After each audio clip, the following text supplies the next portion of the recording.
So hello everyone and welcome back to my channel. तो लेकर हाजिर हूँ आप सभी के लिए एक बहुत ही romantic and interesting Chinese drama जिसका नाम है हाई वीनस। तो कहानी की शुरुआत होती है हमारी मेन लीड लू जाओ को दिखाते हुए, जो कि एक सोलो ट्रिप पे आया हुआ था एक पहाड़ी इलाके में, जहाँ पर उसे उसके असिस्टेंट का कॉल आता है जो उसे बताता है कि कल आपको हॉस्पिटल टाइम पर आना है क्योंकि एक इम्पोर्टेंट मीटिंग होने वाली है। तो हमें पता चलता है कि लू जाओ आंशिन हॉस्पिटल्स का नया प्रेसिडेंट है। तो लू जाओ कहता है कि वो टाइम पर हॉस्पिटल पहुंच जाएगा। तभी नेटवर्क इशू की वजह से कॉल डिस्कनेक्ट हो जाती है, लेकिन तभी उसे एक बकरी के चिल्लाने की आवाज आती है जिसका पीछा करते हुए वो एक झाड़ के पास पहुँचता है, जहाँ पर वो देखता है कि बकरी को तो चोट आई हुई है, इसीलिए वो बकरी को वहाँ से रेस्क्यू करता है। दूसरी ओर हमें कहानी की फीमेल लीड को दिखाया जाता है जिसका नाम है शीलान, जो कि इसी पहाड़ी इलाके के एक गांव के हेल्थ केयर क्लिनिक में डॉक्टर है, जहां पर वो एक ओल्ड मैन को दवाइयां देती है और उसे शराब वगैरह पीने से मना करती है। मगर वो ओल्ड मैन बताता है कि एक वाइन सेलर आया हुआ है गाँव में जो की महंगी इम्पोर्टेड वाइन बेच रहा है सभी को, और उस ओल्ड मैन ने भी कुछ बॉटल्स खरीदी है जिसमें से वो एक बॉटल इस क्लिनिक के डायरेक्टर को भी देता है। इससे हमें पता चलता है कि इस क्लिनिक में एक ओल्ड कपल भी है जो दोनों ही डॉक्टर्स हैं। तो शीलान डायरेक्टर को भी ये वाइन पीने से मना करती है, पर डायरेक्टर तो अपनी वाइफ के साथ चेस खेलने में बिजी होते हैं। तभी शीलान को उसकी मॉम का कॉल आता है, तो वो उनसे बात करने के लिए बाहर आती क्योंकि यहाँ पर नेटवर्क का बहुत प्रॉब्लम होता है। तो मॉम को शीलान की काफी फिक्र होती है,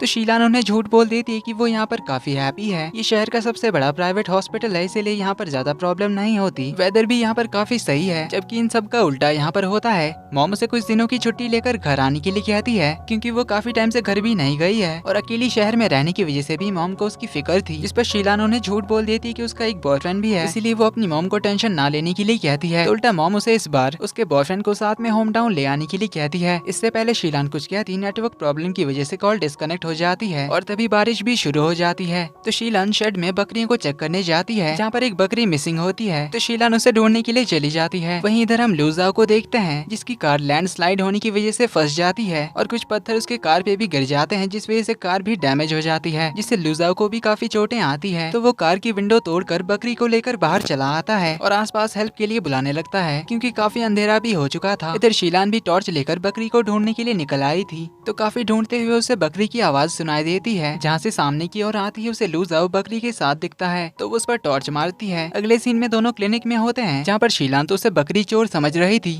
पर पहले उसकी मरहम पट्टी कर देती है। देन पूछती कि आखिर तुम इस बकरी को कहाँ ले जाने वाले थे। लू जाओ कहता है कि मैं कोई बकरी चोर नहीं हूँ, मेरे कपड़े देखकर क्या तुम्हें समझ नहीं आ रहा कि मेरे कपड़े उस बकरी से कितने ज्यादा कीमती होंगे। उसे चोट लगी थी इसीलिए मैंने उसे रेस्क्यू किया। अब लू जाओ के पैर में बहुत ही दर्द हो रहा था, तो शीलान कहती कि शायद डिसलोकेशन भी हो सकता है। तो लू जाओ उसे एम्बुलेंस बुलाने की बात करता है। तो शीलान उसे बताती कि बहुत बारिश हो चुकी है, लैंडस्लाइड की वजह से रास्ता भी जाम हो चुका है और टावर भी टूट चुके हैं, इसीलिए पास के हॉस्पिटल में भी कांटेक्ट करने का कोई रास्ता नहीं है। लू जाओ कहता है कि मेरा सर घूम रहा है तो मेरा सिटी स्कैन करा दो। इस पे शीलान कहती है कि ये एक छोटा सा क्लिनिक है, यहाँ पर वो सारे इक्विपमेंट्स नहीं है, अगर कुछ सीरियस होगा तो हॉस्पिटल जाना पड़ेगा।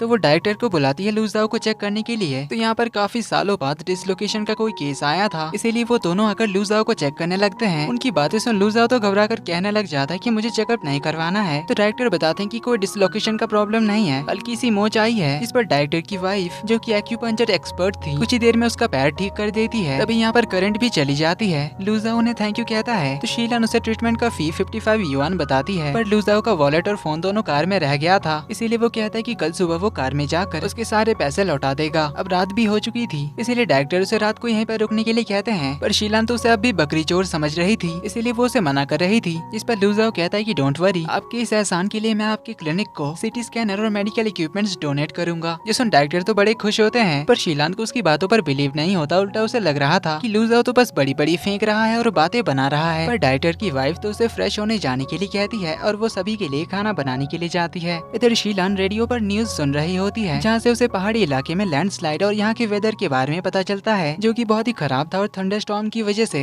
टावर्स एंड इलेक्ट्रिसिटी पोल्स वगैरह सारे टूट चुके हैं। तो वो डायरेक्टर के साथ डिस्कस कर रही होती है, जहाँ पर उसे लू जाओ पे डाउट होता है कि उसके कोई नेक इरादे नहीं है। तभी उसे याद आता है कि शायद ये वही वाइन सेलर होगा, इसीलिए वो बाहर डायरेक्टर के साथ नोटिस बोर्ड पढ़ने के लिए जाती है, जहाँ पर उस वाइन सेलर के बारे में नोटिस आया हुआ था कि एक अनजाना आदमी इम्पोर्टेड वाइन बताकर नकली वाइन बेच रहा है। इसीलिए शीलान को लू जाओ पर डाउट होता है कि वही ये वाइन सेलर है। तो वहाँ से क्लिनिक लौट कर वो लूजाओ को नहाने के लिए बाथरूम दिखाती है और ज्यादा गर्म पानी यूज करने से मना करती है। नहाने के बाद सब लोग खाना खाने के लिए बैठते हैं, जहाँ लूजाओ खाने से पहले चॉपस्टिक्स को टिश्यू से पोंछता है, जो देख शीलान को तो उस पर बड़ा गुस्सा आता है। लूजाओ चिकन खाने जाता है तो शीलान उसे रोक कर कहती है कि एक मुर्गी 300 युआन की है, इसीलिए फोकट में खाने के बारे में सोचना भी मत। जिसमें लूजाओ को गुस्सा आता है तो वो एक पीस उठाकर कहता है कि एक पीस का मैं 300 युआन पे करूंगा। जिस पर शीलान कहती है ठीक है फिर पैसे निकालो। इस पर लूजाओ कहता है कि लिख लो, मैं तुम्हारे कल सारे पैसे दे दूंगा। पर शीलान को बिलीव नहीं होता तो लूजाओ कसम खाकर कहता है कि मैं सच कह रहा हूँ। पहाड़ के पास लैंडस्लाइड की वजह से मेरी कार वहाँ पर फंस के डैमेज हो गई है, जिसके अंदर मेरे फोन और वॉलेट हैं। सुबह वहाँ चलकर तुम्हारे सारे पैसे लौटा दूंगा। तो शीलान उठकर अंदर जाती है, जहाँ से वो एक डायरी लेकर आती है और काउंट करके नोट करने लग जाती है कि उसने कितने पीस चिकन खाए। खाने के बाद वो टोटल हिसाब करके लूजाओ से साइन करने के लिए कहती है। उसने 8 पीस खाए थे तो 2400 युआन हुए थे। तो लूजाओ पूछता है कि अब मैं सोऊंगा कहाँ पर। तो शीलान उसे उनके पेशेंट रूम ले जाती है, जहाँ पर बहुत मच्छर लग रहे थे। तो उसे कहती है कि तुम्हें यहीं पर सोना होगा। तभी वो उसके कंधे पर एक कीड़ा देखती है, जिसके बारे में बताने पर लूजाओ तो डर के चेयर के ऊपर चढ़ जाता है। तो उसे ऐसे डरता देखकर और ज्यादा डराने के लिए उसे कहती है कि रात को यहाँ पर और भी कई तरह के कीड़े मकोड़े आते हैं, कुछ तो बहुत बड़े बड़े भी होते हैं जो कान में चले जाते हैं, इसीलिए थोड़ा संभल कर रहना। ये कहकर वो अपने रूम में चली जाती है, पर दरवाजा बंद करते टाइम लूजाओ डरते हुए भागकर उसके दरवाजे पर पहुंच जाता है और उसे रिक्वेस्ट करने लग जाता है कि मुझे वहाँ पर नहीं सोना है, क्या मैं यहाँ पर सो सकता हूँ? मैं इसके लिए भी कल सुबह तुम्हें 300 युआन पे कर दूंगा। शीलान कहती है कि चिकन पीस का भी 300 और इस रूम में सोने का भी 300 युआन, ये तो फेयर नहीं है। तो लूजाओ कहता है कि 1000 या 2000 युआन भी पे कर सकता हूँ। पर शीलान को तो उसकी बातें बकवास लग रही थी, उसे उसकी बातों पर बिलीव भी नहीं था। लेकिन उसे इतना घबराता देखकर वो उसके यहाँ सोने के लिए मान जाती है और वो खुद पेशेंट रूम में सोने जाने की तैयारी करने लग जाती है। तो लूजाओ उसे थैंक यू कहता है और उसे कहता है कि क्या तुम अभी भी बकरी के लिए मुझसे गुस्सा हो? तो मैं सच में उसे चोरी नहीं कर रहा था, मैंने तो उसे बचाया था। जिस पर शीलान कहती कि नहीं, मैं उसके लिए गुस्सा नहीं हूँ। देन वो उस नकली वाइन की बोतल उठाकर कहती है मैं तो तुमसे इस नकली शराब बेचने के लिए गुस्सा हूँ, क्योंकि तुम इस गाँव के भोले भाले मासूम लोगों को ये शराब बेच रहे हो और उनके पैसे लूट रहे हो। लूजाओ कहता है कि मैं कोई वाइन सेलर नहीं हूँ, मेरी शहर में कंपनी है और मैं मेडिकल सर्विस प्रोवाइड करता हूँ। पर शीलान को तो उसकी बातें झूठी लगती है, इसीलिए वो उसे गुस्से से कहती है कि अपना झूठ बंद करो। तभी लूजाओ के धक्के से एक बुक गिर जाती है, जिसके अंदर एक फोटो होती है, जिसे शीलान को दिखाते ही शीलान उस फोटो को फाड़ के फेंक देती है और इस रूम की एक भी चीज को हाथ लगाने से उसे साफ मना करती है और वार्निंग देकर जाती है कि तुम्हें चोट लगी और अभी तुम मेरे पेशेंट हो, इसीलिए तुम्हें झेल रही हूँ, पर कल सुबह चुपचाप से निकल जाना। ये कहकर वो अपनी बेडिंग लेकर सोने के लिए चली जाती है। फिर अगली सुबह लूजाओ को जगाकर उसे लेकर उस लैंडस्लाइड वाली जगह पर जाती है, मगर वहाँ पर तो लूजाओ की कार ही नहीं थी, क्योंकि पत्थरों के नीचे पूरी कार उसकी दब चुकी थी और यहाँ से जाने का रोड पूरा ब्लॉक हो चुका था, जिससे अपना लूजाओ तो परेशान हो जाता है। पर शीलान को तो अब उसकी इस बात पर भी बिलीव नहीं होता कि उसकी कोई कार यहाँ पर थी भी, इसीलिए उसे कहती है कि अब अपना नाटक बंद करो। लूजाओ कहता है कि सच में यहाँ पर मेरी कार थी और यहीं पर मेरा एक्सीडेंट हुआ था, यहाँ से जाने का दूसरा कोई रास्ता तो होगा ना, क्योंकि मेरा जाना बहुत ही इंपॉर्टेंट है। देन वो शीलान से उसका फोन मांगता है, कहता है कि मैं अभी मेरे असिस्टेंट को कॉल करता हूँ, वो आकर अभी तुम्हारा सारा पैसा दे देगा। शीलान पूछती है क्या तुम्हें पता नहीं था कि यहाँ से आने जाने का सिर्फ एक ही रास्ता है? लूजाओ कहता है कि मैं बस 1-2 बार यहाँ पर आया हूँ, इसलिए मुझे ठीक से पता नहीं, पर मुझे आज ही आंशिन हॉस्पिटल पहुँचना ही पड़ेगा। आंशिन हॉस्पिटल का नाम सुनकर वो रुक कर उससे पूछने लग जाती है। तो लूजाओ बताता है कि मैं वहाँ पर काम करता हूँ, आज मेरी एक बहुत ही इंपॉर्टेंट मीटिंग है। शीलान पूछती है क्या तुम वहाँ पर डॉक्टर हो? लूजाओ कहता नहीं। तो शीलान कहती है कि फिर मीटिंग किस बात की है? तुम्हारी इम्पोर्टेड वाइन बेचने की, क्योंकि हॉस्पिटल में तो सिर्फ डॉक्टर ही होते हैं। लूजाओ कहता है कि क्या तुम्हें मजाक लग रहा है? शीलान कहती है और नहीं तो क्या, तुमने अपना नाम लूजाओ बताया था, शायद ये नाम भी गलत होगा। लूजाओ कहता है कि सच में मेरा जाना जरूरी है, मैंने सोचा नहीं था कि तुम्हें मेरे बारे में बताने की जरूरत पड़ेगी, पर मैं आंशिन हॉस्पिटल का प्रेसिडेंट हूँ। ये सुनकर तो शीलान हंसने ही लग जाती है और उसे झूठी कहानियां बंद करने के लिए कहकर जाने लगती है। इधर हमें आंशिन हॉस्पिटल दिखाया जाता है, जहाँ पर मीटिंग के लिए सारे डिपार्टमेंट के chief doctors, directors and vice presidents आए हुए थे, जिसमें से सबसे बड़े पोस्ट पर थे वाइस प्रेसिडेंट शू